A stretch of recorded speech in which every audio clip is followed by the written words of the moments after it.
Bonjour à tous, à toutes, bienvenue.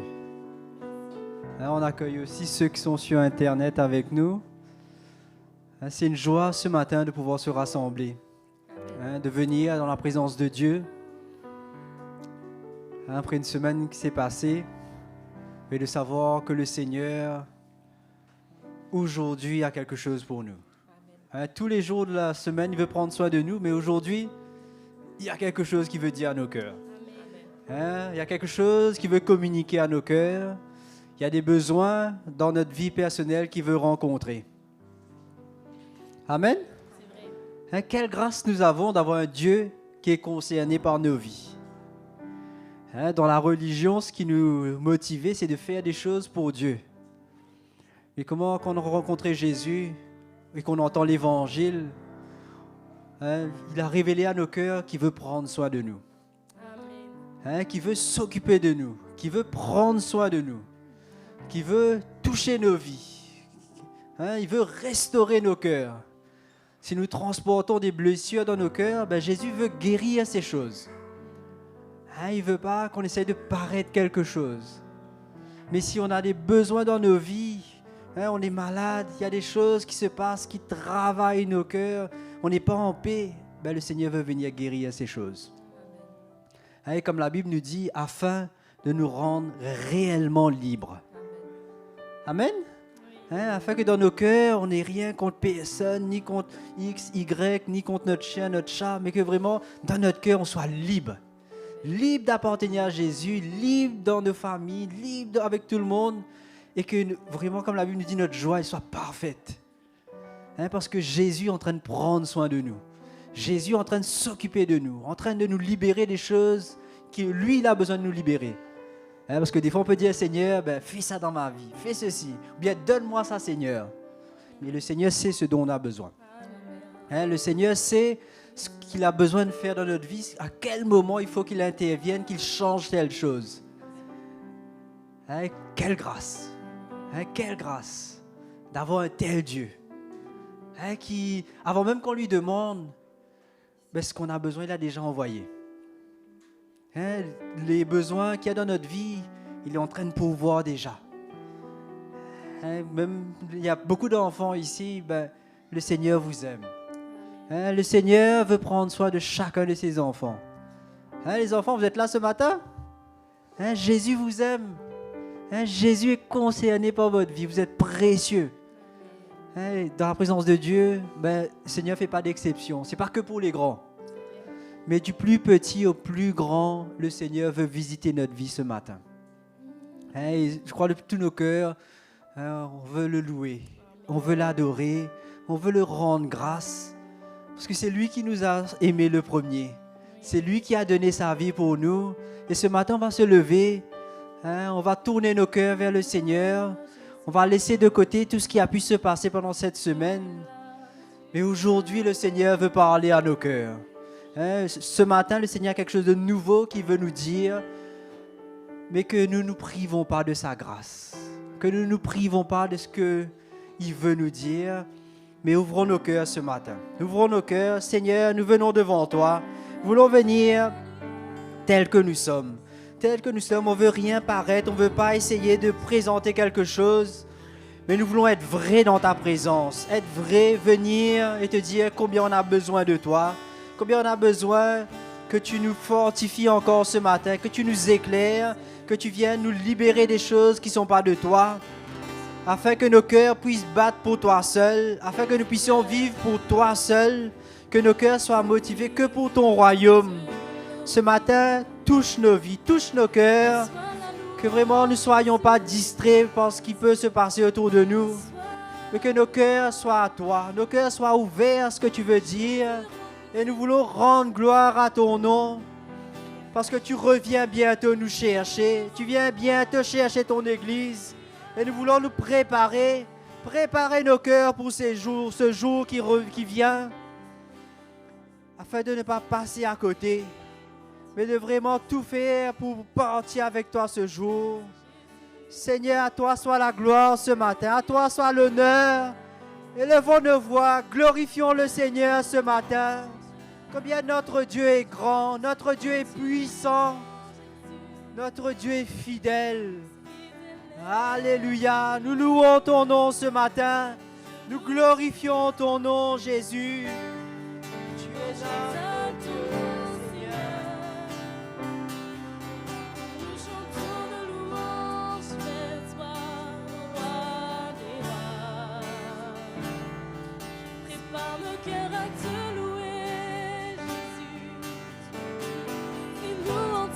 Ta présence, alors que nos voix s'élèvent pour t'adorer, Jésus soit glorifié.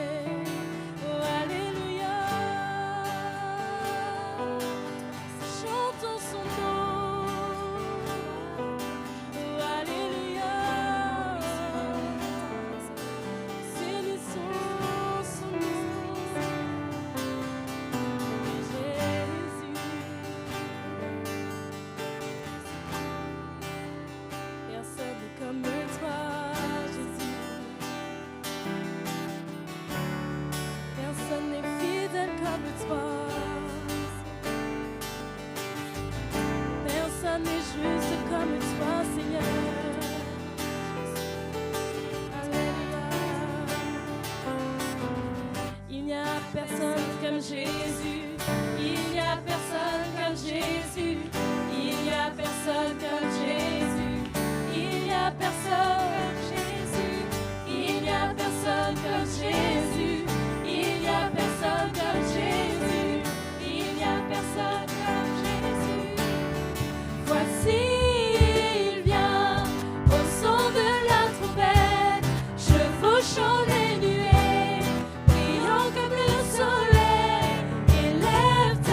Jésus. Il n'y a personne comme Jésus. Il n'y a personne comme Jésus. Il n'y a personne comme Jésus. Il n'y a personne comme Jésus. Il n'y a personne comme Jésus. Il n'y a personne comme Jésus. Voici il vient au son de la trompette. Chevauchant les nuées, Seigneur, tu viens comme le soleil. Élève ta voix. C'est l'année du jubilé. Et Jésus, tu viens. Et du conciliant vient le voici il vient. Voici il vient au son de la trompette. Chevauchant les nuées, Jésus, tu viens comme le soleil. Élève ta voix. C'est l'année du jubilé et du mont Sion vient le élève ta voix, élève ta voix. C'est l'année du jubilé et du mont Sion vient le salut. Oui, Jésus. Alléluia, Seigneur. Oui, c'est notre espérance, Jésus. Tu es notre salut, Seigneur. Et nous nous réjouissons d'avance, Seigneur. Alléluia, personne n'est comme toi, Jésus. Alléluia, nous chantons ton nom.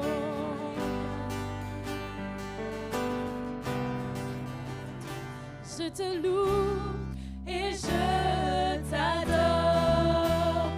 Je te loue et je t'adore.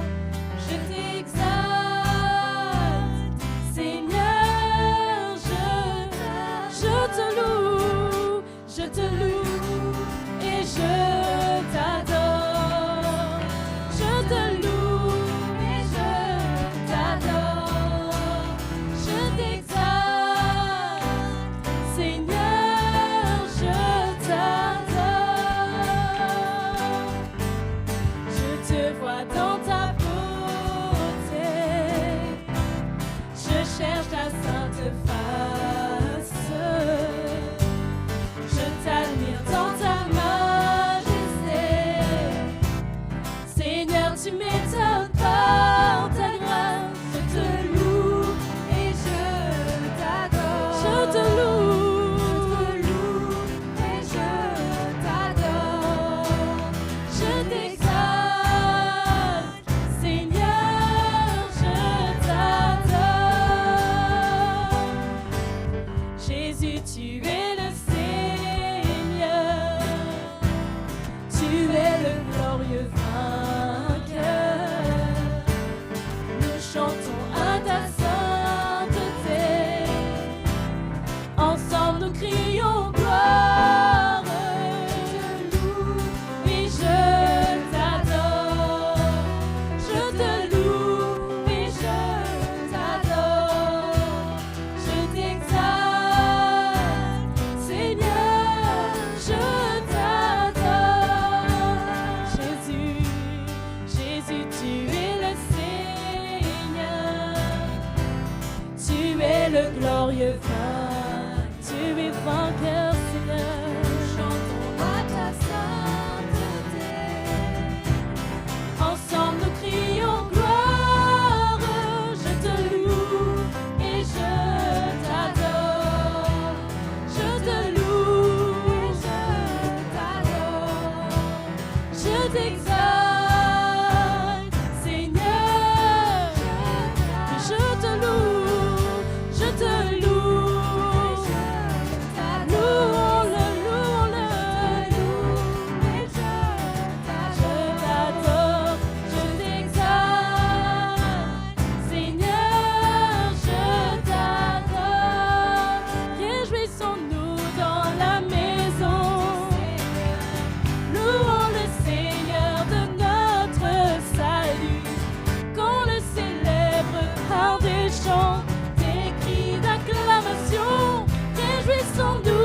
réjouit dans ta présence, Jésus.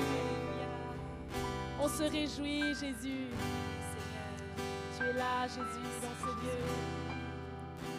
Tu es là, Jésus, et tu remplis nos cœurs de joie, tu remplis nos cœurs d'espérance, Seigneur. On ne veut pas regarder à quoi que ce soit, Jésus. Mais alors que tu remplis nos cœurs de louange, Jésus, on veut te bénir pour tout ce que tu es, Jésus. Pour tout ce que tu fais, Seigneur. Tu es juste et parfait. Merci pour la joie que tu mets dans nos cœurs, Jésus. La consolation que tu mets dans nos cœurs, dans ta présence. Alléluia.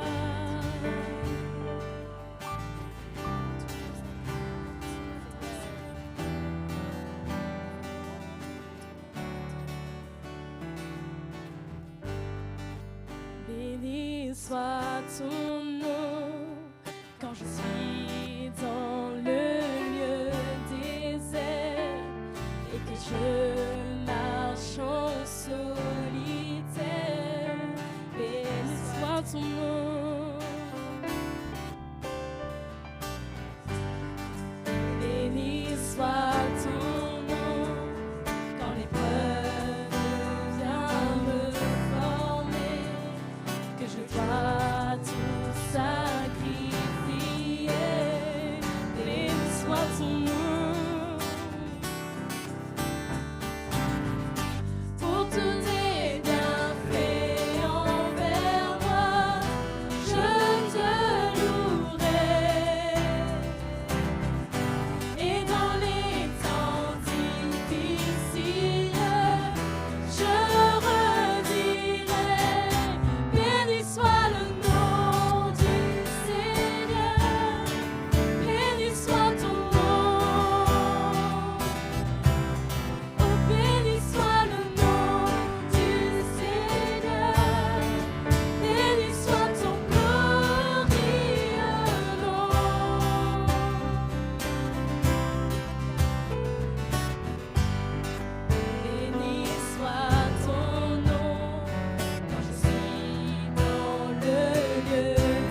soit ton nom, béni soit ton saint nom.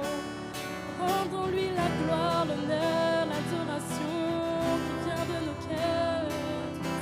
Il est roi, il est Seigneur, il est le maître de tout.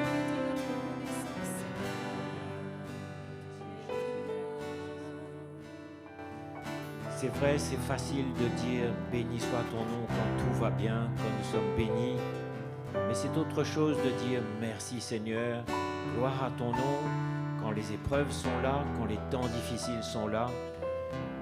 Mais c'est ce que le Seigneur nous appelle à vivre encore ce matin. Dire béni soit ton nom Seigneur, béni sois-tu Jésus, dans les temps difficiles, dans les moments d'épreuve, parce que là même tu es intimement avec moi, profondément avec moi. Tu es là Seigneur quand je suis dans l'épreuve, quand je suis dans les temps difficiles, et c'est un sacrifice de louange que nous voulons offrir à notre Dieu ce matin. Un sacrifice qui lui soit agréable, qui monte vers lui comme un parfum de bonne odeur, où il y a notre adoration, où il y a notre cœur, où il y a la croix au fond de nous. Seigneur, merci, nous voulons t'aimer dans les temps difficiles, comme dans les temps faciles, et nous voulons nous attacher à toi.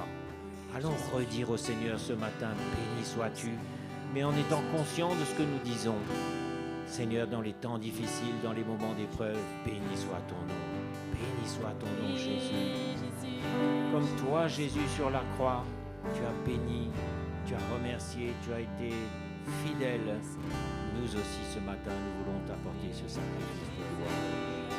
Béni soit ton nom, Jésus.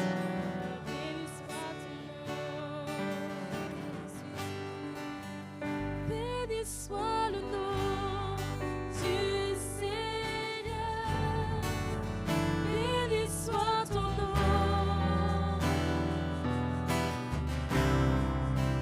béni soit le nom du Seigneur, béni soit ton glorieux nom, oh béni soit le nom du Seigneur.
reçois l'adoration, reçois la gloire.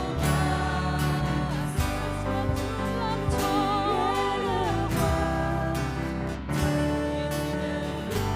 Et Jésus, notre victoire, bénis du Seigneur. Reçois le louange.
Élevons nos voix, remercions le Seigneur ce matin, glorifions le Seigneur.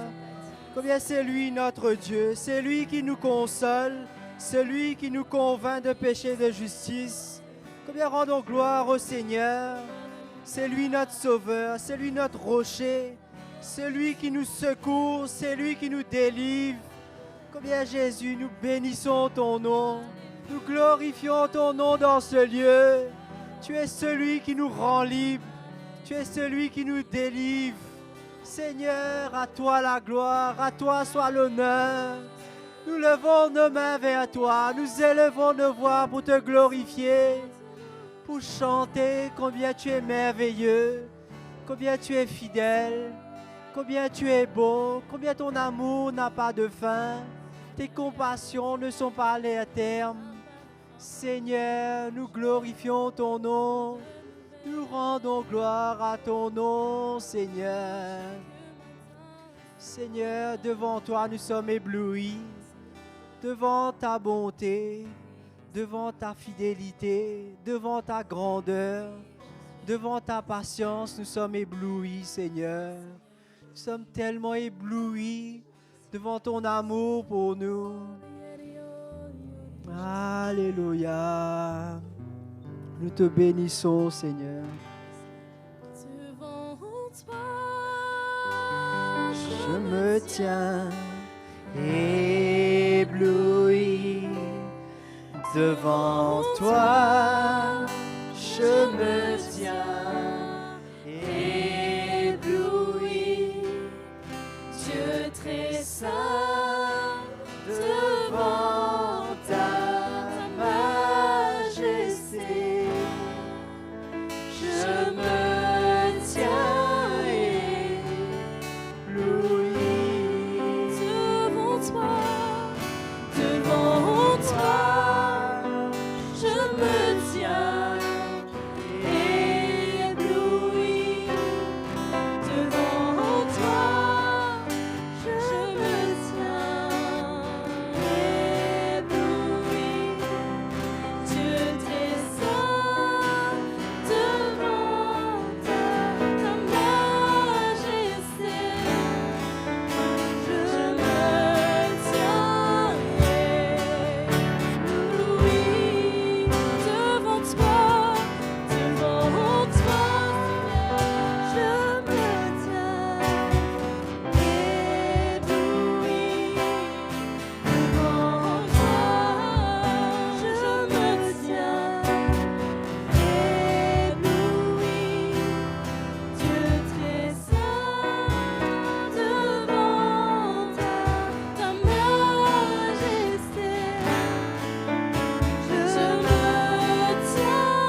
acclamer notre Dieu ce matin parce qu'il est bon, il est fidèle.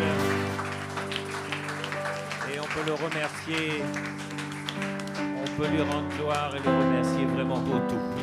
Simplement d'être là ce matin, de savoir que nous sommes sauvés, que nous sommes sauvés pour l'éternité, que bientôt il revient nous chercher. Vraiment, on peut remercier Jésus ce matin. Il est bon, il est fidèle. Bienvenue à tous mes frères et sœurs. Super de se retrouver encore. Voilà, je vais demander à notre frère Marcel de venir nous encourager pour les offrandes. Quelle grâce les frères et sœurs d'être dans la présence de Dieu, ça nous fait du bien. Seigneur nous restaure et nous bénit. Moi ce matin, ce que j'ai à cœur de partager avec nous tous, c'est que le Seigneur, il va nous demander encore notre vie. Le Seigneur veut encore nous demander notre vie et ça ne va pas s'arrêter, ni demain, ni après-demain. C'est toute notre vie. Et je crois que nous tous, nous sommes conscients de ça. Et que le Seigneur, il est grand et il sait ce qu'il fait. J'ai un passage dans la Bible, je pense que c'est Genèse qu'on va lire. C'est l'exemple d'Abraham, de voir comment le Seigneur, même s'il nous a bénis, même il nous donne quelque chose aujourd'hui, il peut le reprendre. Il peut reprendre ce qu'il nous a donné. Et s'il veut reprendre ce qu'il nous a donné, quelle est notre attitude par rapport à ça? Est-ce qu'on est prêt à lui donner ce que lui-même nous a donné? Ou bien on va argumenter avec le Seigneur par rapport à notre vie, parce que peut-être c'est quelque chose qu'on s'est attaché. Et le Seigneur n'arrête pas de nous rappeler, il ne faut pas s'attacher à toutes ces choses qui nous donnent même dans le naturel, parce qu'il peut les reprendre comme ça. Et on a des exemples dans la Bible. Job, par exemple. Le Seigneur lui a béni beaucoup de choses, mais il s'est retrouvé avec rien à un moment donné. Et tout ça, ce sont des exemples, mes frères et sœurs, qui sont là pour nous parler. Et il y a un autre exemple qu'on va lire, qui est Abraham aussi. Le Seigneur lui a béni Isaac, qui était son seul fils. Et il voulait les reprendre. Qu'est-ce qu'il a fait, Abraham? Il est parti par la foi offrir son fils unique, sans poser des questions, mes frères et sœurs. Même sans discuter avec Isaac, parce qu'à un moment donné, Isaac lui demandait, papa, où est l'offrande? Mais Abraham, il a dit, écoute, le Seigneur, il est grand, il va pourvoir. Et il a pourvu, mes frères et sœurs. Et pour nous tous, c'est pareil. Même si le Seigneur nous bénit le travail aujourd'hui, et il veut le reprendre, parce qu'il sait ce qu'il va nous donner après, ce qui est meilleur.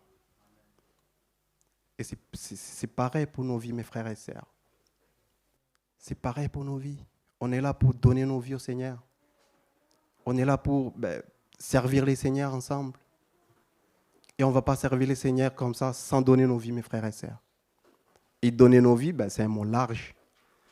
Ça inclut beaucoup de choses de notre vie. Le temps, les offrandes qu'on est en train de s'encourager, notre maison, tout ce qui nous a bénis. C'est pour lui qui nous a bénis, mes frères et sœurs. Ouvrons nos cœurs, mes frères et sœurs. Et je crois que vous connaissez tous l'histoire d'Abraham, qui partait donner son fils. À un moment donné, il a dit à ses serviteurs, restez là, moi et mon fils, on va aller offrir l'offrande. Et là, sur le chemin, le fils demande, où est le sacrifice?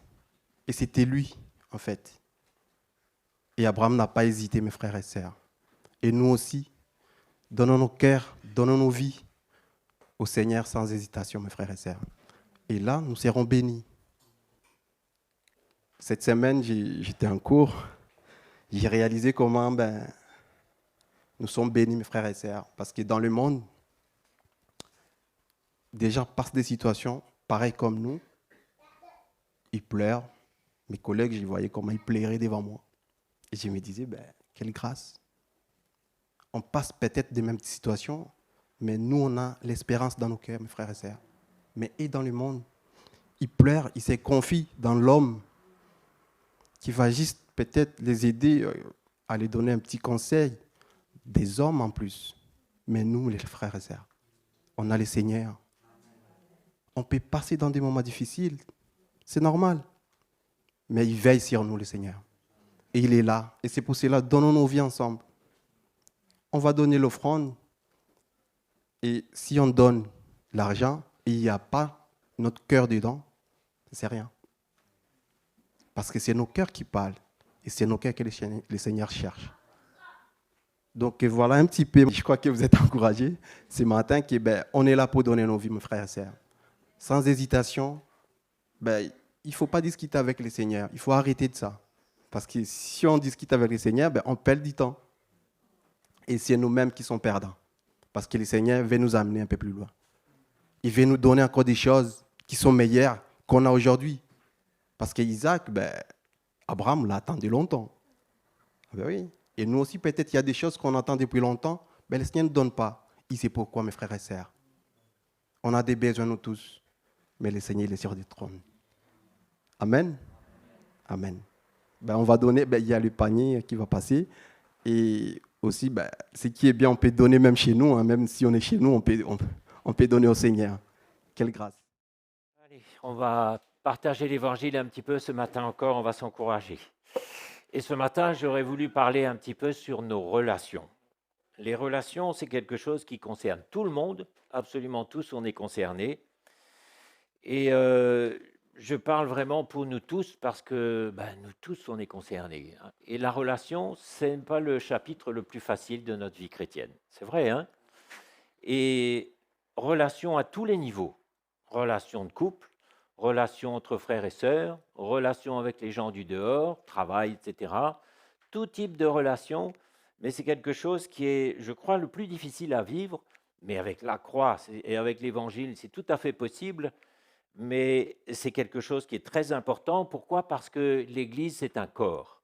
L'Église, c'est le corps de Christ, et dans un corps, il y a des os, il y a des muscles, et puis il y a des jointures qui tiennent tout l'ensemble solidement assemblé. Et vous savez aussi bien que moi que quand on a une foulure, une luxation, une inflammation, on est drôlement handicapé. Hein? On peut avoir une petite douleur au talon, pas grand-chose, on a du mal à marcher. On peut avoir même le petit doigt qui est cassé, on est étonné de voir à quel point on est handicapé dans la vie de tous les jours. Donc ça évoque les jointures, les relations dans le corps de Christ, puisque le corps de Christ, c'est l'Église, et c'est très important. Et on ne peut pas non plus faire ce que l'on veut parce qu'on n'est pas seul. Le Seigneur m'a placé dans son corps. Donc je ne peux pas me dire, je vais régler ça, ça ne regarde personne. Non, dès lors que nous sommes placés dans le corps de Christ, nous sommes redevables, responsables, redevables envers le Seigneur de comment on agit, comment on se comporte. Et le Seigneur nous a donné des instructions et il nous a dit sous quel angle nous devons aborder tout ça. Et bien évidemment, le pilier central de tout cela, c'est la croix. Et on va lire, pour bien éclairer tout cela, on va lire ce matin dans Romains 6 au verset 3. À partir du verset 3, et on va se remémorer un petit peu quelle est la toile de fond de notre vie en ce qui concerne la croix. Romains 6, 3. Ignorez-vous que nous tous qui avons été baptisés en Jésus-Christ, on a tous été baptisés ici, je crois, non? Sauf peut-être les petits, les enfants.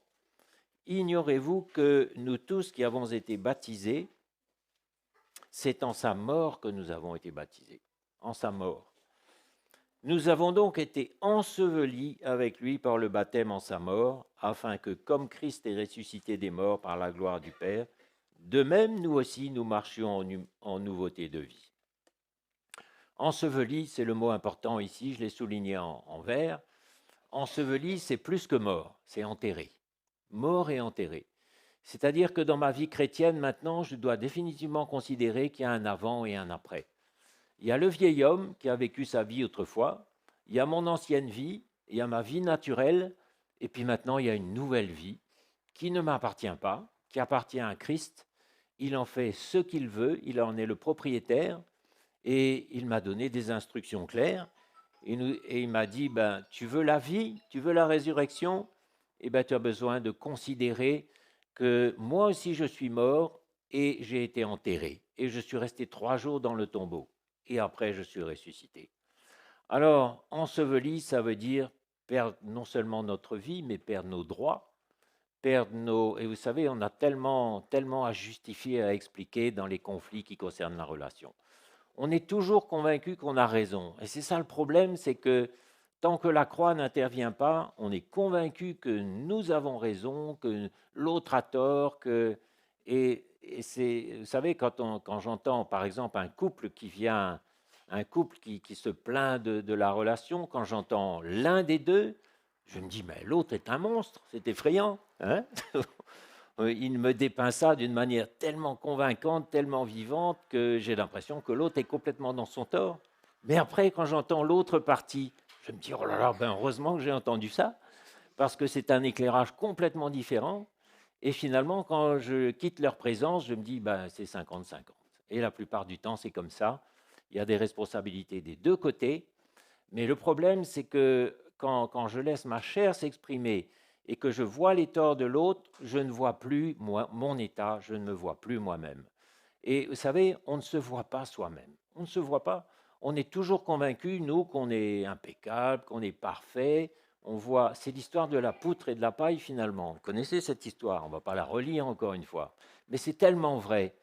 Et permettons au Seigneur de nous montrer notre état. C'est ça la croix aussi. C'est qu'il puisse nous aider à voir notre état. Et ça, on le voit quand on meurt à nous-mêmes, quand on renonce à nos droits, quand on renonce à avoir raison. Et dans les couples, c'est flagrant ces choses-là. Moi, dans ma vie de couple, j'ai appris à me taire. J'ai appris à donner gagnant, j'ai appris à donner raison à l'autre quand pourtant je pensais que j'avais raison. Et souvent, après coup, je me suis dit, merci Seigneur, que tu m'as aidé à me taire, à ne pas répliquer, parce que souvent, dans notre propre justice, on ne voit pas, il y a tout un morceau de la situation qu'on ne voit pas. Il y a tout un pan de l'autre, de la vie de l'autre qu'on ne voit pas. Et on ne voit que notre point de vue, que notre façon d'agir, et c'est pour ça qu'on a besoin de mourir. Et quand on meurt, c'est vraiment, vraiment mourir, mort et enterré. On renonce à notre façon de voir, on renonce à notre propre justice, et finalement, on n'est plus préoccupé par nous-mêmes, mais on a un autre point de vue maintenant qui est le corps de Christ, qui est le point de vue de l'autre, qui est la vie de l'autre. Donc, ça change complètement le point de vue, parce que dès lors que je suis dans un corps maintenant, je suis concerné par le corps et par l'autre. Et c'est flagrant parce que quand je laisse le Seigneur agir, quand je laisse la croix agir, tout de suite, il y a quelque chose qui se passe, c'est qu'il y a une porte grande ouverte pour le Seigneur pour agir. Et c'est ça qui est formidable. Tant que je reste avec mon point de vue, dans ma justice et dans la chair, le Seigneur ne peut rien faire. Et il ne va rien faire non plus. Et ce n'est pas la peine de crier à l'injustice et de lui dire « Seigneur, tu as vu comment il est, comment elle est, agis ». Et il y a même des frères et des sœurs qui prient pour que l'autre change, et qui s'unissent ensemble pour prier pour que les autres changent. Mais ce n'est pas comme ça que ça marche. Et par contre, quand on renonce à nous-mêmes, c'est vraiment une souffrance. Hein. C'est une souffrance de se taire, de mourir, de renoncer à nos droits et maintenant de laisser le Seigneur agir. Mais quand vous faites ça, mes frères et sœurs, le Seigneur considère. Je peux vous dire qu'il est attentif à ça. Moi, je l'ai vécu encore il y a quelque temps. Il n'y a pas longtemps où j'étais impliqué comme ça dans une situation. C'était pas moi directement, mais j'étais impliqué dedans et j'ai donné gagnant. Je me suis tu, j'ai écouté, je n'ai rien répliqué du tout. Et j'ai senti que le Seigneur était attentif, qu'il considérait, parce qu'il nous a dit, je résiste aux orgueilleux, mais je fais grâce aux humbles. Ça, je peux vous dire, mes frères et sœurs, quand vous perdez vos droits, quand vous renoncez vraiment à vous-même et que vous vous taisez, je peux vous dire, le Seigneur voit. Le Seigneur voit, il entend ce que vous ne dites pas, parce qu'il y a des silences qui pèsent plus lourd que beaucoup de mots. Il entend, il voit, il considère, et pour lui, ça a beaucoup d'importance. Et qu'est-ce qui se passe à ce moment-là? Le Seigneur intervient dans la situation. Ça peut être un conflit, ça peut être simplement une tension, ça peut être un moment difficile dans la relation. Le Seigneur intervient. Il intervient quand vous prenez votre croix, quand vous mourrez, quand vous vous taisez. Là, il intervient. Et moi, j'ai vu ça souvent dans ma vie de couple, parce que je suis meilleur que personne. J'ai eu des moments difficiles dans ma vie de couple, bien sûr. Mais quand j'acceptais de souffrir, j'ai toujours vu le Seigneur agir.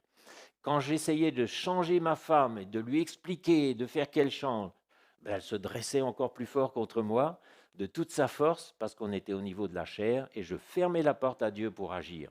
Mais dès que je prenais ma croix, que je me taisais, que je renonçais à moi-même, je souffrais un bon coup, et après je voyais le Seigneur la changer comme jamais je n'aurais pu le faire. Et dans l'autre sens aussi, évidemment, parce que ça marche dans tous les sens. Quand on prend notre croix, on permet à Dieu d'agir puissamment et de faire ce qu'on n'aurait même pas imaginé, parce que lui, il va faire beaucoup mieux que nous. Moi, j'aurais pu expliquer à ma femme, j'aurais pu lui dire, voilà, logiquement, ce qu'il en est, etc. Mais quand je renonce à mes droits, Jésus agit. Et alors là, ma femme revient, c'est arrivé qu'elle revienne vers moi en me disant, voilà, le Seigneur m'a montré, le Seigneur m'a dit. Ça emmène la réconciliation, ça emmène la paix, ça emmène la relation. Et moi, j'ai toujours vu dans un couple ou dans un frère, une sœur, enfin dans n'importe quelle relation bilatérale, j'ai toujours vu le Seigneur agir quand on prend notre croix. Il ne peut pas passer à côté d'une bonne attitude sans faire quelque chose. Ça, c'est une clé et ça emmène la paix. Donc, si je prends ma croix, je permets à Dieu d'agir, mais si j'en reste dans la chair, au niveau de la chair, je ferme la porte. Je ferme la porte à l'intervention de Dieu et il n'agit pas. Et il attend. Il résiste aux orgueilleux. Et vous savez, quand le Seigneur nous résiste, il nous résiste bien. Hein. Vous pouvez crier, tempêter, prier, jeûner, il ne bougera pas d'un pouce parce que votre attitude n'est pas bonne. Vous voyez votre point de vue, votre justice, vous êtes convaincu d'avoir raison, mais il y a tout un pan de la situation que vous ne voyez pas. Et si vous permettez au Seigneur d'agir, plus tard, vous allez voir combien de fois j'ai été confondu après coup, et je me suis dit, oh là là, j'avais pas vu ça, j'avais pas vu cet aspect-là. Puis vous savez, il y a le cœur de Dieu qui se forme en nous aussi. Quand on ne réplique plus, quand on n'essaie plus d'avoir raison, qu'on donne gagnant, il y a une maturité qui vient et on le sait. Et il y a une paix qui vient dans notre cœur parce que quand on est mort, on est dans la paix. Quand on est mort et enseveli, on est dans une paix totale. Hein. Un mort, c'est paisible. Ça n'a plus de querelle, de combat. Alors que vivre au niveau du naturel, avec des disputes, des arguments, des tensions, c'est épuisant, mes frères. C'est fatigant. Et ça emmène en plus comme des discordes. C'est pas bon parce que le corps, c'est comme le corps naturel. Le corps boite. Si j'ai une inflammation au genou, je vais boiter.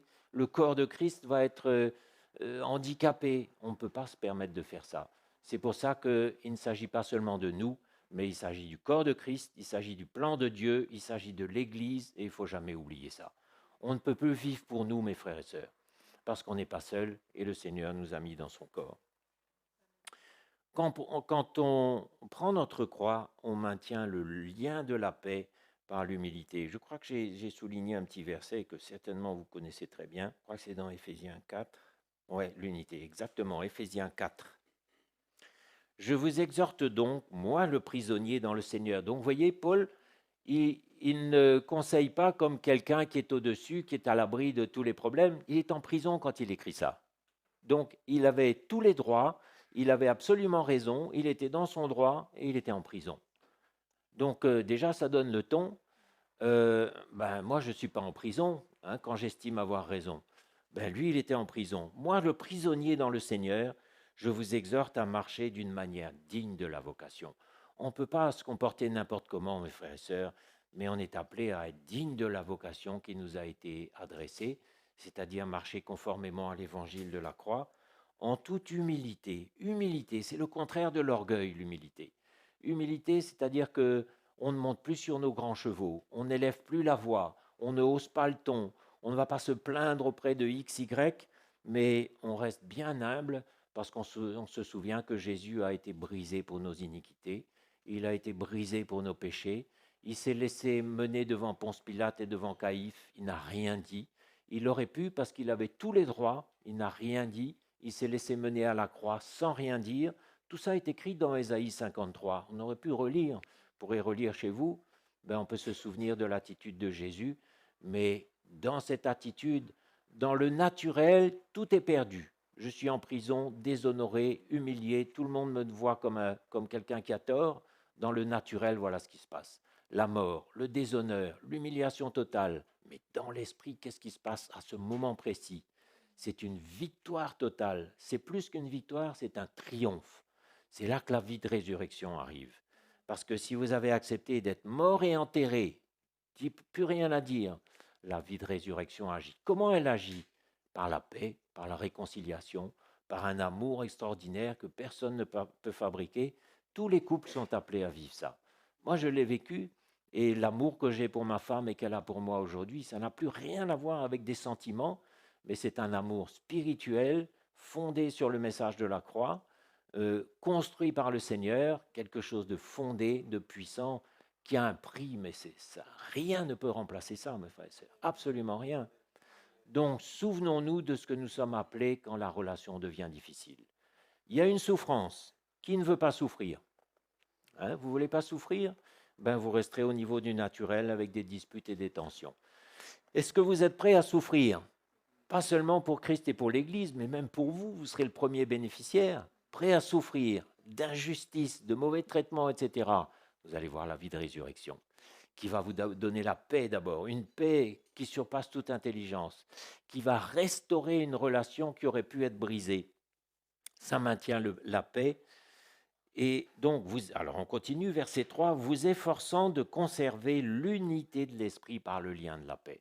Voilà, on s'efforce de conserver ça, parce que, attention, si je laisse ma chair s'exprimer, qu'est-ce qui se passe? Le fil, vous savez, c'est comme un fil ténu, quelquefois la relation, c'est brisé.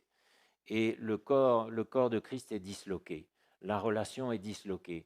Et là, qu'est-ce qui se passe? Tout de suite, l'ennemi vient et il va exploiter la situation, vous pouvez en être sûr. Ça brise l'unité de l'esprit quand la chair a la bride sur le cou, qu'on la laisse s'exprimer. En toute humilité et douceur, avec patience. Oui, il faut de la patience, parce que ça ne va peut-être pas se résoudre tout de suite non plus. Moi, j'ai vu des relations tendues où il a fallu un peu de temps et de patience. Mais là encore, est-ce qu'on est prêt à patienter et à souffrir? Vous savez, persévérer, c'est souffrir. Vous savez, la persévérance, c'est une souffrance. Est-ce qu'on est prêt à ça? Mais quelquefois, ça prend du temps. Et puis tout d'un coup, pouf, ça y est, le Seigneur intervient. Et vous vous dites, qu'est-ce que j'ai bien fait de me taire? Qu'est-ce que j'ai bien fait de mourir? Seigneur, tu as fait infiniment au-delà et beaucoup mieux que tout ce que j'aurais fait avec mes propres efforts. Je suis resté en paix. Et en plus, ça dispose le cœur de l'autre, ça emmène la réconciliation et ça emmène la paix. Oh, mes frères et sœurs. Alors qu'autrement, en plus, quand vous prenez votre croix, vous fermez la porte à l'ennemi. Ça, c'est important. L'ennemi peut venir faire son bal dans le couple, dans la famille, dans l'église, dans le cercle où nous sommes impliqués. Il peut venir faire son bal si vous laissez votre chair s'exprimer. Et il va venir casser, diviser, il n'attend que ça.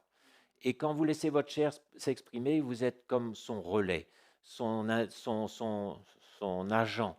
Vous êtes comme celui qui permet à son action malfaisante d'intervenir. Et le diable intervient. Il n'attend qu'une chose, c'est de casser, de diviser, d'emmener la discorde. Et au fait, si nous tenons ferme, sa punition, ce sera de nous voir nous aimer les uns les autres après toute la haine qu'il aura essayé de semer parmi nous. Ce sera sa punition. Mais il faut que je veille à l'unité de l'esprit, que je garde précieusement le lien de la paix. Je ne peux pas me permettre de laisser s'introduire un petit peu de discorde ou de dispute au milieu de nous, parce que vous savez, ça se ressent. Dans l'église, dans la famille, ça se ressent. C'est comme un grincement. C'est comme, pour ceux qui sont un peu sensibles à la musique, une fausse note. Imaginez une belle musique où il y a de nombreux instrumentistes. D'un coup, il y a des fausses notes. C'est désagréable, ça grince. Ben, le corps de Christ, c'est comme ça et le Seigneur entend. Et ceux qui sont sensibles dans l'esprit, ils entendent aussi les grincements, les créaillements. Mais par contre, quand on ressent que tout le monde meurt et porte sa croix, ça emmène un bon parfum de mort et de résurrection et le lien de la paix est gardé. L'unité de l'esprit est sauvegardée. C'est ça, mes frères et sœurs, que nous devons veiller. Le Seigneur nous a confié l'Évangile, il nous a confié l'Église. Nous en sommes responsables et nous aurons des comptes à rendre. On ne peut pas venir briser cette unité de l'Église simplement parce qu'on a un problème personnel. Ce n'est pas possible, on ne peut pas faire ça. Mais quand on grandit dans la maturité, eh bien, on traite ça de la bonne façon. Comment on traite ça? En se taisant, en disant rien? Ben non, pas forcément. Mais on peut aller chercher de l'aide. On peut partager avec un bon cœur, une bonne attitude, dans l'esprit, dans le but de faire avancer les choses. Et vous savez, on discerne tout de suite quand c'est dans l'esprit, dans une bonne attitude. Et là, il n'y a pas de problème. On peut exprimer, on peut parler, on peut recevoir de l'aide. Et moi, j'aime quand quelqu'un vient me voir en me disant, ben voilà, je tâche, j'ai du mal, et il m'explique, j'ai aucun problème. Au contraire, je me fais une joie de l'aider. Et si j'arrive à l'aider un petit peu, et de toute manière, moi aussi, je ne suis meilleur que personne. Moi aussi, j'ai eu des moments de tension, de difficulté, avec ma femme, avec des frères et des sœurs, et quelquefois même, ça a chauffé. Et d'ailleurs, pour vous rassurer, on va lire un peu dans Acte 15, et vous voyez que c'est arrivé même au meilleur, au plus grand. Acte 15, verset 36. Quelques jours s'écoulèrent, après lesquels Paul dit à Barnabas, donc Paul et Barnabas, c'était vraiment le head office, quoi, la tête de l'Église, hein, le leadership de l'Église. Retournons voir les frères dans toutes les villes où nous avons annoncé la parole du Seigneur pour voir en quel état ils sont. Donc ils projettent de retourner là où ils ont annoncé l'Évangile pour voir si les progrès se confirment, si tout le monde tient bon. Mais Barnabas voulait emmener aussi Jean, surnommé Marc, mais Paul jugea plus convenable de ne pas prendre avec eux celui qui les avait quittés depuis la Pamphylie et qui ne les avait point accompagnés dans leur œuvre. Donc Paul se souvenait que Marc avait fait dissidence, qu'il n'avait pas suivi, que peut-être il était resté dans son confort, je ne sais pas. Mais ce dissentiment fut assez vif pour qu'ils se séparent l'un de l'autre.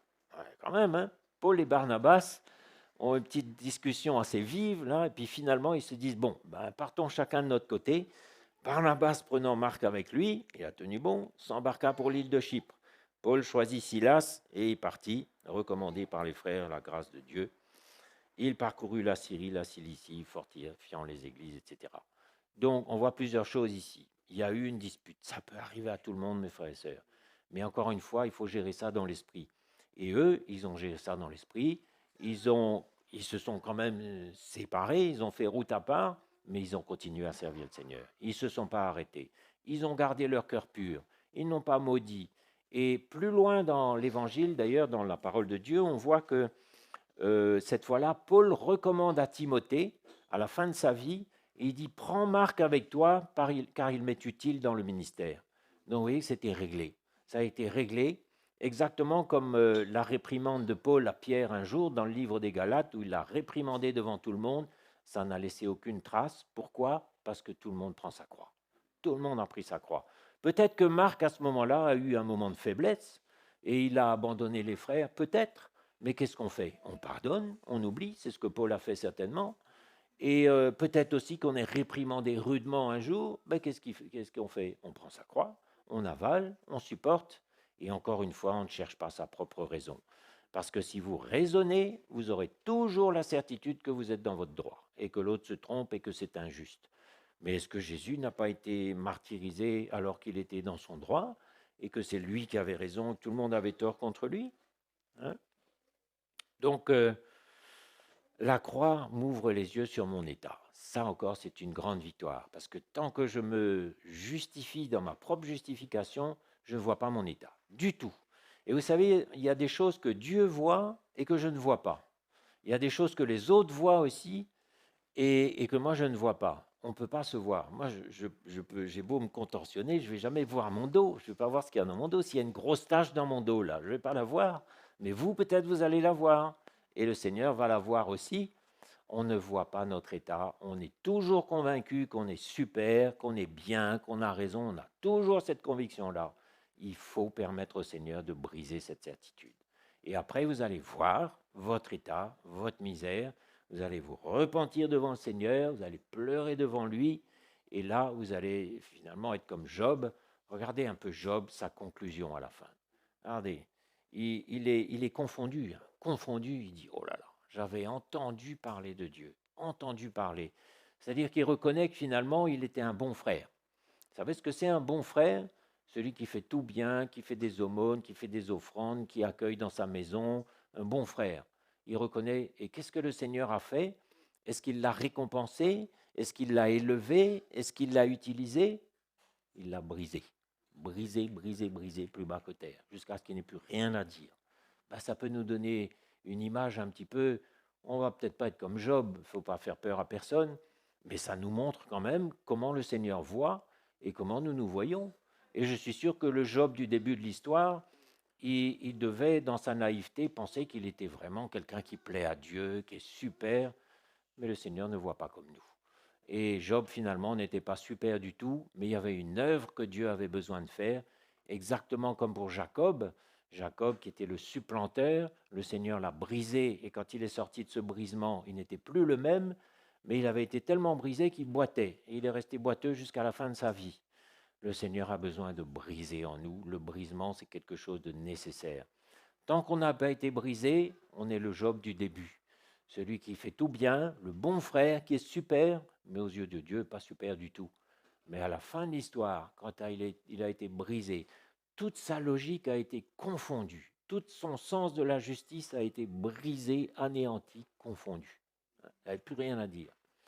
Et à la fin de l'histoire, il dit, oh là là, j'avais entendu parler de Dieu, mais maintenant mon œil t'a vu. Mon œil t'a vu, maintenant je te vois. Et là, son ton change, l'intonation de sa voix change, il n'a plus rien à dire. Et là, il peut dire maintenant, ouais, Seigneur, maintenant je te connais un petit peu plus.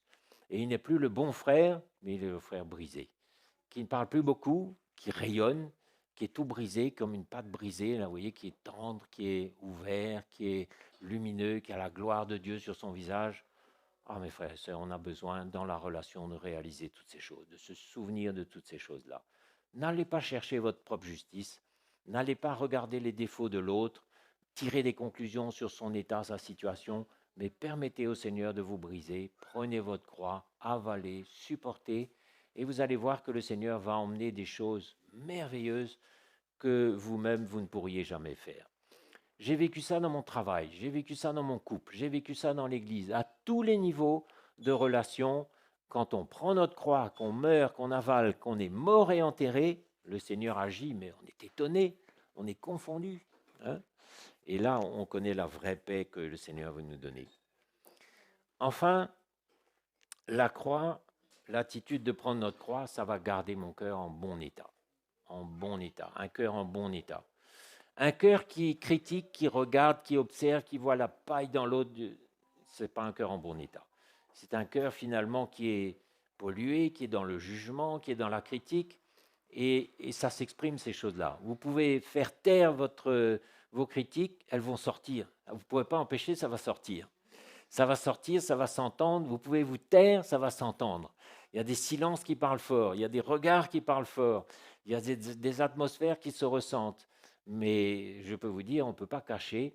Et un cœur en mauvais état, ben c'est un cœur gâté, c'est un cœur finalement qui garde du jugement, qui garde de la critique, qui garde des contentieux. Vous savez ce que c'est que le contentieux? Le passé est toujours là. On se souvient de ça, là, ça j'oublie pas, ça a été comme ça. Ou même maintenant, aujourd'hui, dans la situation, il y a ça. C'est pas possible, c'est pas négociable. Et finalement, ça, c'est un cœur qui n'est pas comme le Seigneur veut. C'est un cœur qui est pas vraiment gâté peut-être, mais un cœur qui est rempli de critiques, de jugements, rempli de lui-même. Qu'est-ce que le Seigneur va faire avec ça? On a besoin que le Seigneur puisse nous briser pour qu'il puisse nous former sérieusement. Alors, on va continuer la lecture. Deutéronome. Vous allez voir un petit peu, dès le début, ce que le Seigneur a dit à son peuple. Deutéronome 8, verset 2. Vous savez que l'Éternel avait sauvé son peuple d'Égypte, il l'avait attiré hors d'Égypte, Et au lieu de l'emmener directement dans la terre promise, on se dit, mais pourquoi il ne l'a pas emmené directement en Canaan? Ben, le Seigneur, en fait, a attiré son peuple dans le désert. Souviens-toi de tout le chemin que l'Éternel, ton Dieu, t'a fait faire pendant ces 40 années dans le désert. Dans quel but? Afin de t'humilier et de t'éprouver pour savoir quelles étaient les dispositions de ton cœur et si tu garderais ou non ses commandements. Alors vous savez, il y a des situations de relation qui sont de Dieu, qui sont du Seigneur. Mais seulement le Seigneur se déguise en hasard, il se déguise en choses qu'on ne comprend pas. Et quand le Seigneur veut nous briser, il ne nous prévient pas, ben voilà, Jean-Charles, je vais te briser demain matin. Non, mais ce qui se passe, c'est que tout simplement, un jour, il y a quelque chose. Peut-être la relation avec X a été super jusqu'à aujourd'hui, pendant des années, et puis aujourd'hui, subitement, tout va de travers, tout se dérègle. Qu'est-ce qui se passe? Je ne comprends pas. C'est la main de Dieu qui veut approfondir davantage, qui veut creuser plus profondément. La relation a été bien jusqu'à ce jour, mais le Seigneur a besoin de la perfectionner. Le Seigneur, c'est Monsieur Plus. Il veut toujours emmener les choses plus loin et il veut une perfection. Donc peut-être que la relation, peut-être que l'Évangile a travaillé jusqu'à aujourd'hui, certainement même, et la relation maintenant est bien, est belle et bonne, mais malgré tout, il y a toujours des choses qui n'ont pas été exprimées, qui sont restées cachées. Le Seigneur les voit, et tout d'un coup, il y a ces situations qui viennent qu'on ne comprend pas. C'est la main de Dieu qui s'appesantit pour faire sortir ce qui doit sortir de nous, pour être exposé, pour être vu et pour être traité. Et là, il y a une seule chose à faire, c'est d'abord de reconnaître la main de Dieu et de ne pas attribuer ça au hasard, à la malchance ou l'autre qui, son caractère qui se gâte, etc. Non, c'est la main de Dieu qui veut m'exposer moi, pas l'autre, pas mon mari, ma femme, moi, et qui veut faire sortir de moi des choses que je ne vois pas. Je ne vois pas, je ne suis pas au courant, mais le Seigneur voit et il veut faire sortir ça et il emmène des situations. Et je sais que beaucoup d'entre nous, mes frères et sœurs, on est impliqués là-dedans. Beaucoup. Et ne soyez pas étonnés ni découragés, c'est la main de Dieu qui veut vous emmener plus loin, qui veut faire ressortir la saleté qui est dans le fond du bol, là, que personne ne voit. Il veut faire ressortir ça. Il chauffe un petit peu le creuset pour que l'or soit chauffé un peu plus, que les scories remontent à la surface et qu'il puisse les enlever. Et si vous prenez votre croix, vous permettez au Seigneur d'enlever des impuretés de votre vie, vous lui permettez de vous sanctifier, de purifier la relation, et vous serez étonné, comme Job, de voir que vous étiez bien loin du compte avant. Et vous pourrez mesurer l'avant et l'après. Moi, je vous dis, mes frères et sœurs, le Seigneur a pesanti sa main sur nous, sur nos vies, parce qu'il veut encore nous perfectionner et nous emmener plus loin. Et la relation devra être solide, solide, solide. On croit qu'elle est solide, mais quelquefois, il y a encore des failles. Il y a encore comme un peu de sable dans le béton, vous savez, et puis un jour, ça se craque. Mais le Seigneur veut quelque chose de parfait, de solide, pour que quand le jour difficile va venir, et il vient, eh ben, ce soit vraiment solide. Parce que l'ennemi va essayer de casser, de séparer, de semer la zizanie. Il va tout faire pour ça. Et il faut que nos relations soient sûres. Sûres, mes frères et sœurs. Éprouvées et sûres. Et c'est pour ça qu'il a besoin de travailler. Donc, c'est typiquement ce qui est décrit ici. Pourquoi je t'ai emmené dans le désert? Pour te faire souffrir? Mais non, pour t'humilier et pour t'éprouver comme on éprouve l'or, afin de savoir quelles étaient les dispositions de ton cœur et si tu garderais ou non mes commandements. Il y en a beaucoup qui ne vont pas garder les commandements du Seigneur, qui vont jeter l'éponge, qui vont dire c'est trop dur, la croix j'en peux plus, et qui vont quitter le corps de Christ. C'est ce qui se passe en ce moment, c'est l'apostasie. Ce sont les ennemis de la croix qui se lèvent. Ça va être monnaie courante, mais il faut être au courant de tout ça. Et quand on est au courant, quand on est éclairé, vous verrez, on a beaucoup plus de facilité à prendre notre croix et à continuer. Et à discerner les stratagèmes de l'ennemi. Et tout de suite, on dit, oh là là, là je vois ce qui pourrait se passer, pas question. Moi, je tiens bon et l'ennemi ne passera pas. Est-ce qu'on peut se dire, l'ennemi ne passera pas par moi? Il va essayer, hein. Il est très habile, il va toujours essayer. Il t'a humilié, il t'a fait souffrir de la faim, il t'a nourri de la manne. Ah, Seigneur, je croyais que tu allais me bénir, me prospérer, etc. Il t'a humilié, il t'a fait souffrir de la faim, il t'a nourri de la manne. La manne, c'est le truc vraiment, ça sortait par les narines tellement ils en avaient assez. Tous les jours de la manne, encore de la manne. On veut de la viande, on veut des cailles. Ah bon, vous voulez ça? Ah ben vous allez voir, vous allez avoir. Et à peine s'ils avaient cette viande-là dans les dents, tout de suite la colère de Dieu a éclaté. Pourquoi? Parce qu'ils étaient contredisants, rebelles, critiques, jamais contents, jamais satisfaits, pointaient le doigt sur l'œuvre de Dieu, méprisaient Moïse. La colère de Dieu a éclaté alors même qu'ils avaient encore la viande dans leur bouche. Attention à prendre légèrement les bénédictions que Dieu nous accorde. Le simple fait d'être là, dans l'Église, sauvé, au milieu des frères et sœurs, promis à un avenir extraordinaire, c'est ce que je ressentais pendant la louange, ça mérite d'être reconnaissant. Il y a des problèmes, merci Seigneur. Tout n'est pas encore parfait, ben peut-être que c'est pour m'humilier, voir un peu quelles sont les dispositions de mon cœur et exposer encore ce qui va de travers, parce qu'il y en a des choses qui vont de travers encore. Le Seigneur voit et il va creuser, creuser, creuser, creuser, un petit peu comme... mais il faut que je le laisse faire et que je lui fasse confiance. Imaginez un patient qui est convoqué sur la table d'opération pour être opéré. Qu'est-ce qui se passe d'abord? L'anesthésiste vient le premier et il endort le patient. Et le patient, il ressemble à un mort. On peut le secouer, on peut faire ce qu'on veut, il ne bouge plus. Il est sur la table d'opération, il est mort, il ne réagit plus. Là, le chirurgien peut agir. Mais imaginez un patient qui n'accepte pas l'anesthésie et il s'allonge à moitié sur la table d'opération et il commence à dire au chirurgien, bon, je veux voir ce que tu fais, je veux comprendre ce que tu fais et je veux m'assurer que tu fais bien et je veux contrôler ce que tu fais. Mais le chirurgien va dire, bah, écoute, moi je ne peux rien faire avec ça. Ben, ça, c'est l'image du Seigneur quand on se débat entre ses mains. Alors que celui qui est anesthésié sur la table d'opération, le chirurgien peut faire ce qu'il veut, c'est nous quand nous sommes morts et ensevelis et qu'on laisse le Seigneur faire totalement. Et là, il peut faire ce qu'il veut et mes frères et sœurs, personne n'est menacé. Personne n'a une menace. Dans la relation, souvent on se sent menacé, on dit, ben, il m'empêche de servir le Seigneur, il me bloque. Mais vous croyez sérieusement qu'un homme va pouvoir vous empêcher de servir le Seigneur? Mais si vous prenez votre croix, qu'est-ce que vous allez voir? Qu'est-ce que vous allez comprendre? Ben, que le Seigneur a peut-être délégué cette personne-là pour vous résister. Vous résistez un bon coup et il vous résiste, oui, mais c'est le Seigneur qui vous résiste parce qu'il résiste aux orgueilleux, parce qu'il voit votre orgueil, il voit votre propre justice, il voit votre volonté personnelle et il vous résistera tant que vous n'aurez pas capitulé. Et si cette personne qui, à votre avis, vous bloque et vous empêche de servir le Seigneur, si vous capitulez, vous allez voir que cette personne-là va disparaître et le Seigneur va vous emmener dans le service. Personne ne peut vous bloquer dans l'Église, personne ne peut vous empêcher de servir le Seigneur selon votre cœur, mais le Seigneur est bien capable de vous résister. Apprenez à faire la part des choses entre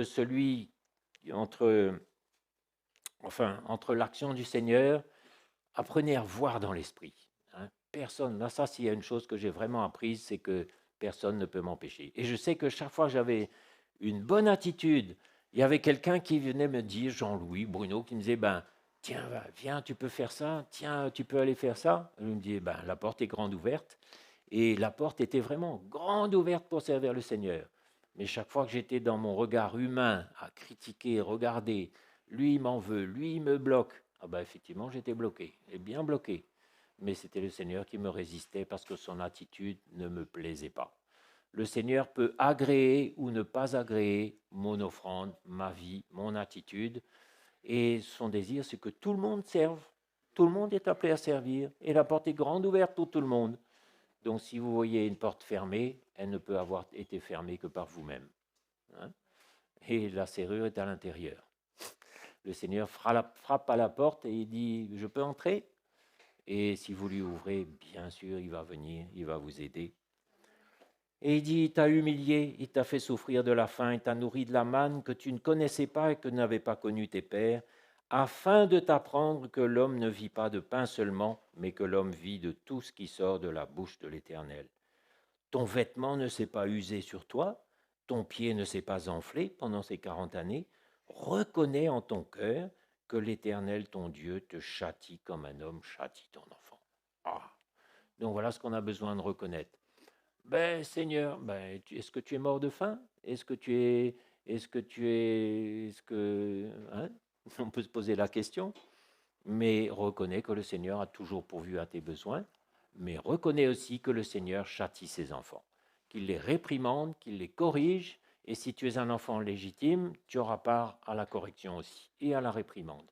Et tu sauras ce que c'est que quand l'Éternel te résiste. Tu apprendras, tu sauras.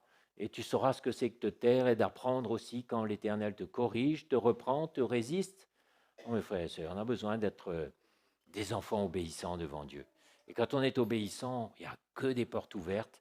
Il y a la paix, il y a la joie, il y a la réconciliation, il y a l'unité de l'esprit, il y a le lien de la paix. Voilà ce qui est pour nous. C'est simple comme tout, mais je voudrais emmener un peu de lumière là-dessus ce matin pour que définitivement on n'ait pas d'hésitation et quand on comprend ce qu'on fait, on le fait plus facilement. Non? Et après, au verset 16, il t'a fait manger dans le désert de la manne inconnue à tes pères, afin de t'humilier et de t'éprouver, pour te faire ensuite du bien. Ah Donc, ce n'est pas pour te faire du mal. Ah, il m'empêche de servir le Seigneur. Ah, il est comme ci, ah, il est comme ça. Seigneur, c'est pas possible. Change-le, change-la, c'est trop dur. Mais le plan de Dieu, c'est de nous faire du bien. Et si tu t'humilies un bon coup, si tu te laisses mourir et ensevelir, le Seigneur va te faire expérimenter la vie de résurrection. Qu'est-ce que c'est que la vie de la résurrection? C'est la paix à la maison, la paix avec mon couple, la paix dans l'église, être en paix avec tout le monde, libre avec tout le monde. Tu m'as fait un tort pas possible, je peux te regarder dans les yeux sans problème. Aucun problème, j'ai oublié, pardonné, et on est libre, libre, libre. Alors que quand on a des tonnes contre quelqu'un, on le transporte partout. On le transporte le matin, le soir, la nuit, toute la journée. C'est obsédant, c'est épuisant, c'est fatigant, c'est un tourment. Et il faut une grâce du Seigneur pour sortir de là. Il faut une grâce, il faut un miracle. Vous ne pourrez pas tout seul, mais quand ce miracle-là est fait, c'est merveilleux parce que le premier bénéficiaire, c'est vous, libre. C'est merveilleux de pouvoir aimer quelqu'un qui vous a fait du tort. Pouvoir l'aimer, le servir, le regarder en face sans aucun problème, libre. Ça, c'est la vraie liberté. Ce n'est pas la liberté de la chair, je fais ce que je veux, c'est la liberté de Christ. Je peux aimer mes ennemis, je peux regarder en face n'importe qui. Ah, c'est une autre dimension, hein. Ça, c'est un peu la maturité. D'accord? Jean 3. Jean-Baptiste, je lis pour vous, il faut qu'il croisse et que je diminue. Voilà. Donc il y a le vieil homme, il y a l'humain, et puis il y a Christ en moi. Et il y a toujours une lutte entre les deux. Une bonne devise aussi, il faut que le vieux Jean-Charles, il meure complètement. Qu'il se taise, qu'il meure, et que Christ en moi vive. C'est ce que disait Jean-Baptiste. Et effectivement, Jean-Baptiste, il est mort réellement, hein, il est mort physiquement même. Ça illustre encore quelque chose, c'est qu'il a accompli sa mission, il est mort, et puis c'est Jésus qui a pris la suite. Mais c'était clair pour Jean-Baptiste qu'il fallait que Christ grandisse et que lui disparaisse complètement. Frères et sœurs, on a besoin de disparaître complètement et que Christ puisse s'épanouir et grandir en nous. 2 Corinthiens 10, verset 3. Car les armes avec lesquelles nous combattons ne sont pas charnelles, mais elles sont puissantes par la vertu de Dieu pour renverser des forteresses. Alors de quelle forteresse il s'agit? De Jéricho? De la tour, je ne sais pas quoi, qui est à côté de chez nous? Nous renversons des raisonnements. Vous savez, des raisonnements qui sont des forteresses, c'est-à-dire c'est comme un blocos, c'est comme du béton, des raisonnements qui sont durs, qui s'opposent à la connaissance de Christ, mais l'évangile, c'est la parole puissante qui vient renverser tout ça. Et les frères qui partent en Afrique prêcher l'évangile, ils disent ça souvent. Le premier jour de conférence, ils ressentent dans l'esprit une opposition, ça résiste, ils ressentent la colère, l'opposition, la résistance. Le deuxième jour déjà, ça résiste un peu moins. Et puis le troisième jour, la parole renverse toute cette résistance. Les cœurs sont attendris, les pasteurs viennent devant, ils s'humilient, ils se repentent. C'est pareil, la parole de Dieu est puissante pour renverser. Vous savez, nos raisonnements, ce n'est pas les raisonnements du Seigneur. Le Seigneur ne raisonne pas. Et il faut se méfier de nos raisonnements, de nos pensées. Toute cette machine à raisonner là, qui est tellement puissante, méfions-nous de tout ça et laissons la parole renverser nos raisonnements. Nous renversons les raisonnements et toute hauteur qui s'élève contre la connaissance de Dieu, ça peut être l'orgueil, ça aussi. Ça peut être le légalisme, l'orgueil, le caractère, ça peut être la force de l'homme. Et nous amenons toute pensée captive à l'obéissance de Christ. Donc, examine un peu tes raisonnements, tes pensées aujourd'hui, et si elles s'opposent à la connaissance de Dieu, à la lumière de ce que tu entends, emmène-les captives à l'obéissance de Christ. Et ça, c'est notre travail. Hein. Ça, c'est pas le Seigneur, c'est notre part à nous, c'est nous qui devons le faire. Et il dit, nous sommes prêts aussi à punir toute désobéissance lorsque votre obéissance sera complète. Donc, il y a une autorité dans l'Église, une autorité de l'Esprit. Ce n'est pas la main de l'homme. Hein. Moi, je ne vais jamais venir avec l'autorité de l'homme, mais on ressent, nous tous, qu'il y a une autorité qui est là dans l'Esprit. Et qu'on a intérêt à s'y soumettre parce que derrière le policier, il y a la puissance de l'État. Et derrière le serviteur de Dieu, il y a la puissance de Dieu. Donc, on ne regarde pas le policier s'il est grand, musclé, petit, etc. Mais on sait que derrière, il y a toute la puissance du gouvernement. Et on sait que dans l'Église aussi, il y a l'autorité du Seigneur et il attend de nous que nous soyons des enfants obéissants. Psaume 119 au verset 67, et on va entendre les paroles de David qui vont nous encourager. Alors David, il est bien placé pour parler parce qu'il a été impliqué dans beaucoup de luttes, de conflits, de situations de toutes sortes, notamment avec Saül. Et regardez comment il s'est comporté vis-à-vis de Saül. Il avait tous les droits, hein, parce qu'il était choisi, il était oint, il était destiné à régner, et il s'est retrouvé en train de fuir comme un malfaiteur, de se cacher dans les antres de la terre, comme il est dit dans les Témoins de la foi, dans Hébreux 11. Il en a été réduit à se cacher, à fuir, et il a eu plusieurs occasions de liquider son adversaire. Saül dormait, David avait son épée en main, et son compagnon lui a dit, profite, finis-le, il est à ta merci maintenant. Mais regardez comment David s'est comporté, il n'a jamais voulu se faire justice à lui-même, mais il s'en remettait à celui qui juge justement. Voilà une bonne illustration encore quand on est en conflit avec quelqu'un dans l'église ou n'importe où. On ne met pas la main, on ne se fait pas justice nous-mêmes, on s'en remet à celui qui juge justement. Et David a tout d'abord été humilié, il a été obligé de fuir, il a été humilié, mais il y a eu un jour qui a été le jour du Seigneur. Il y a le jour du Seigneur pour nous tous, où le Seigneur fait justice, où il agit. Et alors là, il n'y a pas de discussion. Saül est tombé sur le champ de bataille, Jonathan, son fils, est tombé avec lui aussi, triste. Avant d'avoir été humilié, je m'égarais. Maintenant, j'observe ta parole. Verset 67. Donc, c'est un peu les paroles de Job, il y a un avant et un après. Avant le brisement et après. Donc, il y a des situations totalement injustes, mais qui sont permises par le Seigneur pour confondre un peu notre logique. Vous savez, notre logique ne vaut rien du tout devant le Seigneur. Notre justice ne vaut rien du tout devant le Seigneur. Et si au lieu de vous défendre, aujourd'hui, il a besoin de vous briser, laissez-vous briser. Avant d'avoir été humilié, je m'égarais, maintenant j'observe ta parole. Comme Job. Verset 71, il m'est bon d'être humilié afin que j'apprenne tes statuts. C'est-à-dire, il m'est bon d'être corrigé, d'être repris. Et 75, je sais, ô Éternel, que tes jugements sont justes, c'est par fidélité que tu m'as humilié. Donc, vous voyez, tes jugements sont justes, mais ce n'est pas du tout la justice des hommes. Hein. La justice de Dieu, ça ressemble à une injustice totale. Une injustice totale. Mais tout est comme ça. Dans le naturel, on paraît perdre, mais dans le spirituel, on gagne, on a tout gagné. Quand Jésus est mort, aussitôt il est ressuscité. Quand tout paraissait perdu, il était humilié, frappé, brisé sur la croix. L'ennemi se disait, ça y est, on a fini avec lui. C'est là, au contraire, que la nouvelle alliance a démarré, que les morts sont sortis du tombeau, que le voile du temple a été déchiré, que tout a commencé. Jésus s'est assis à la droite de Dieu. La vie de résurrection, on peut y goûter, nous, à cette vie de résurrection. Ne cherchez pas la vie naturelle, la résurrection naturelle, la justice naturelle, mais cherchez la vie qui va suivre la mort, qui va suivre l'ensevelissement, qui va suivre le moment d'humiliation. C'est ça que vous devez voir déjà au moment difficile. Et vous allez voir, cette vie de résurrection va se manifester par les fruits de l'esprit tout d'abord, la paix, la joie, la patience, l'amour, la liberté, les fruits de l'esprit, être libre avec tout le monde, on laisse le Seigneur travailler. Aujourd'hui, le Seigneur me travaille, mais vous savez, c'est comme une roue qui tourne. Aujourd'hui, c'est moi qui suis sur le grill, mais demain, ce sera X, après-demain Y, après-demain Z, on y passe tous. Parce que nous tous, nous avons part à la réprimande du Seigneur. Et c'est pour notre bien, pour nous faire ensuite du bien. C'est ce qu'on a lu tout à l'heure. Hein. Alors, est-ce qu'il faut en dire plus? On a peut-être encore un tout petit verset là. Ésaïe 64, ouais, toute notre justice est comme un vêtement souillé.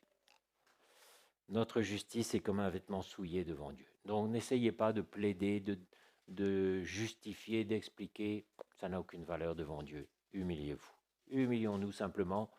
Et vous verrez comment le Seigneur va faire des choses extraordinaire et merveilleuse parce qu'il est capable de faire des choses, mais qui nous dépassent complètement, complètement.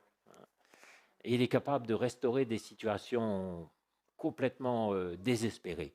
Moi, j'ai vu des couples qui étaient déjà séparés, il a été capable de restaurer. Il est capable de tout restaurer. Regardez ce qu'il a fait avec Lazare. 4 jours dans le tombeau, il sentait déjà. Et c'est permis, ça a été permis, ça, parce qu'on sait que dans les pays chauds, on enterre les morts tout de suite, parce qu'il ne faut pas attendre, parce qu'il fait chaud. Et là, ça a été permis, justement, qu'il attende 4 jours pour nous montrer que même quand on pense que là, tout est perdu, c'est là que le Seigneur est le Dieu de l'impossible et il restaure tout.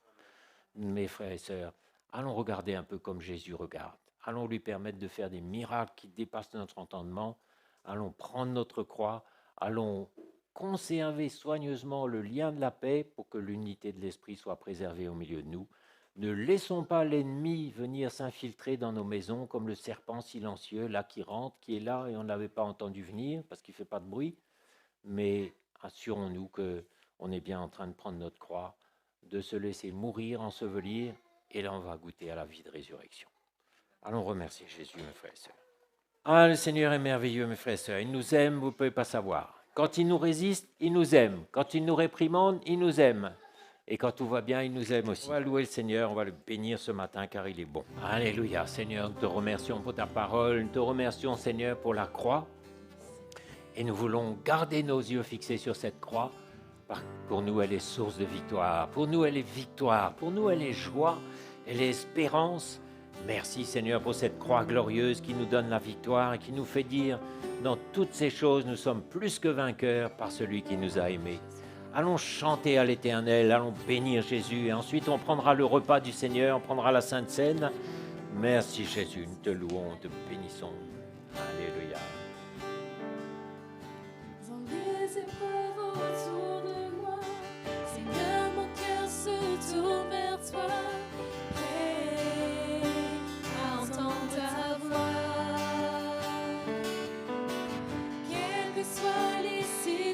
Et même les persécutions, je reste dans tes voies.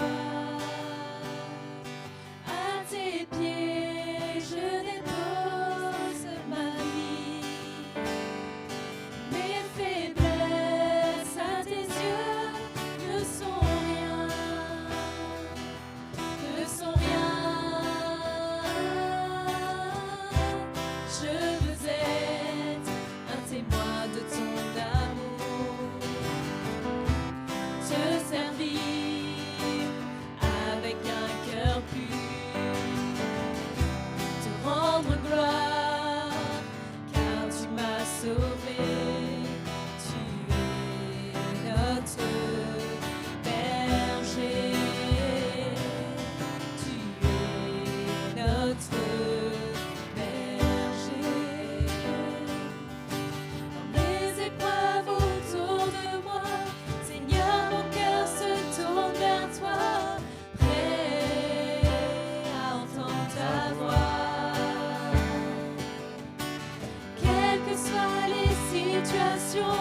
Et même les persécutions, je reste dans tes voies.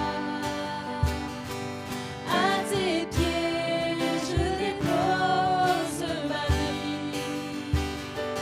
Mes faiblesses à tes yeux ne sont rien, ne sont rien.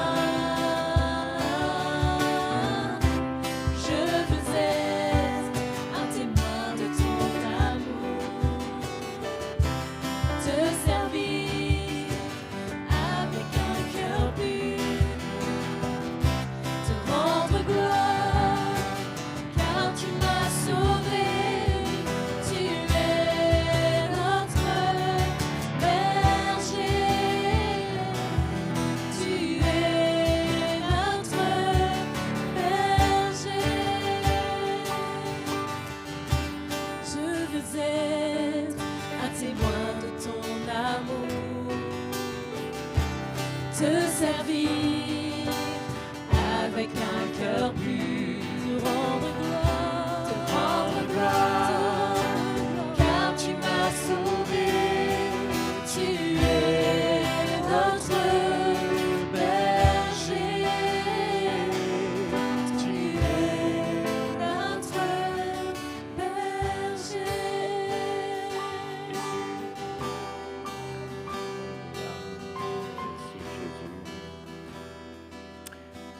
Seigneur, nous te remercions pour ton sacrifice sur la croix. Et nous te rendons grâce, Seigneur, pour cette mort, pour ces souffrances, pour cette résurrection. Et nous voulons nous identifier, nous voulons te suivre, Seigneur. Suivre tes traces, marcher dans tes traces, marcher comme toi et accepter, Seigneur, ce chemin que tu te mets devant nous. Merci, Seigneur, pour ce pain, pour ce corps qui a été brisé sur la croix. Accorde-nous, Seigneur, la grâce de marcher nous aussi dans l'humilité, dans le brisement, afin d'expérimenter la résurrection comme toi. Merci, Jésus. Et nous te rendons grâce, Jésus, pour ce sang qui a coulé sur la croix, qui est la preuve de ton amour avec lequel tu es allé jusqu'au bout. Tu nous as aimés jusqu'au bout. Merci pour le sang de la nouvelle alliance. Merci, Seigneur, pour tes souffrances sur la croix. Merci, Jésus, nous te louons. Alléluia. Sur le mont du calvaire, il était une croix où Jésus souffrit tant de douleur. Oui, c'est là qu'il mourut sur cette infâme croix pour sauver le plus vil des pécheurs. Cette croix me sera toujours chère. Elle est gloire et victoire pour moi. Et par elle, en la maison du Père, la couronne est offerte à ma foi.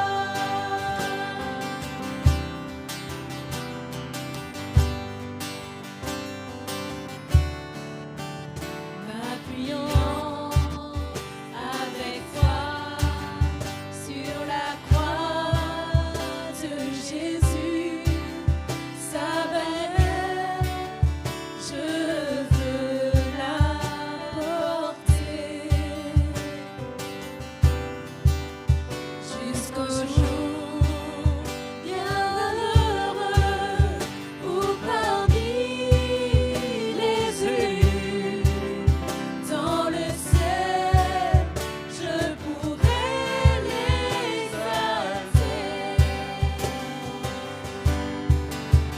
Cette croix me sera toujours chère. Elle est gloire et victoire pour moi. Et par elle, en la maison du Père, la couronne est offerte à ma foi. Cette croix me sera toujours chère. Elle est gloire et victoire pour moi. Et par elle, en la maison du Père, la couronne est offerte à ma foi. Mes frères et sœurs, on peut se poser la question ce matin, jusqu'où je suis prêt à souffrir pour l'autre? Voilà un petit peu la mesure du vrai amour divin. Parce que aimer, ça veut dire beaucoup de choses. J'aime mon chat, j'aime. Mais aimer vraiment comme le Seigneur a aimé. Lui, il est allé jusqu'au sang versé. Personne d'entre nous n'est allé jusque-là. Mais c'est un peu ça qui donne la mesure de jusqu'où je suis capable d'aimer celui qui est à côté de moi. jusqu'où je suis capable de souffrir, d'endurer, de patienter pour lui. Ça, c'est le véritable amour du Seigneur. Ça peut être mon mari, ma femme, mon frère, ma sœur. Je vous laisse avec ce petit encouragement. Je crois comme on a chanté, cette croix a besoin d'être chère à nos cœurs. Hein, cette croix, hein, c'est ça qui nous donne la victoire. Hein, c'est pas parce que l'autre a changé, comme notre frère a dit, mais parce que nous, on veut mourir. Hein, Paul dit, la mort agit en nous et la vie agit en vous. Hein, comment quand notre chair est en train de mourir, on est en train de renoncer à nous-mêmes, ben on ouvre une porte pour communiquer la vie aux gens qui nous entourent. Hein, comment ça a besoin de rester devant nous. Hein, cette croix, hein, crions, hein, demandons au Seigneur hein, de nous aider à la prendre tous les jours. Hein, tous les jours. Hein, surtout quand c'est dur. Hein, parce que quand c'est trop facile, ben, on n'a pas besoin. Mais quand les situations sont là, ben, demandons au Seigneur, aide-moi. Aide-moi à vraiment me charger de ma croix et être prêt à être comme toi. Aller jusqu'au bout pour l'autre. Amen. Hein, c'est pas facile, mais c'est là où le Seigneur nous attend. Hein, c'est là où on aura la victoire. Hein, c'est là où les chaînes vont tomber. C'est là où ben, les problèmes dans nos familles, dans nos maisons, dans nos relations, c'est là la solution. Hein, mais le Seigneur veut nous aider à former partie de cette solution. Amen. Béni soit ton nom.